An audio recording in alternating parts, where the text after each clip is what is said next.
this face isn't mad. Not because the movie's bad. It was pretty bad. But I deleted all my footage. All of it.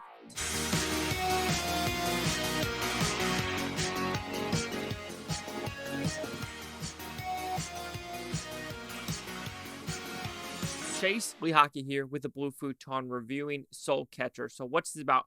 Pretty simple premise, I guess. We have a operation happening in Poland where we have this big machine that was supposed to help cure cancer, but instead turns people into anti-weak zombies that don't know if they want to bite you or if they just want to roar at you.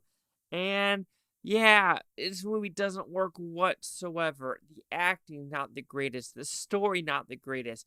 The action set piece is not the greatest. What is occurring on screen is so laughable where you're just like, you're watching, you're like, this got made.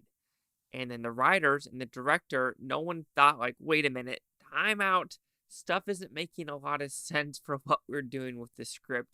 But if we do want to talk about some positives of the movie, I think some of the background elements and or, scouting locations do work.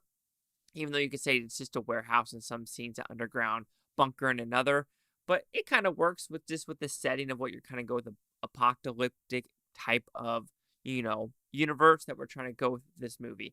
As you could tell, it's hard for me to find positive with this movie because you're watching this hour and a half, 40-minute movie, and you're just like, these decisions are just not good whatsoever by the filmmakers, the acting, the writing. I understand that they're trying to do their best with probably what the budget they're given and what the script is telling them to do. But when the machine comes on, it's basically shooting bubbles at like a high frame rate or just at a high rate of speed. You're like, bubbles! You can't just help but kind of laugh at the situation you're put into because how am I supposed to be scared of maybe it's supposed to be like, atoms and electrons and neutrons and protons being shot at you. And that gives you a weird, mindset of like, I'm just going to go fucking crazy. Because it does remind you of like the Crazies. And it does say that on Netflix, the George A. Romano movie, which was not good whatsoever. As well as the remake. And I think that had Timothy Olyphant in it. If I'm not mistaken, it was him or someone else. Anyway, different subject. But yeah, that's what it felt like. It just made people go crazy. I wouldn't call them really zombies. I could call them zombie light. That might be the best way to put it. But also Soulcatcher. This is supposed to be a soul-catching machine, but what soul is it catching? Is the machine catching the soul, and the person is now a soulless body?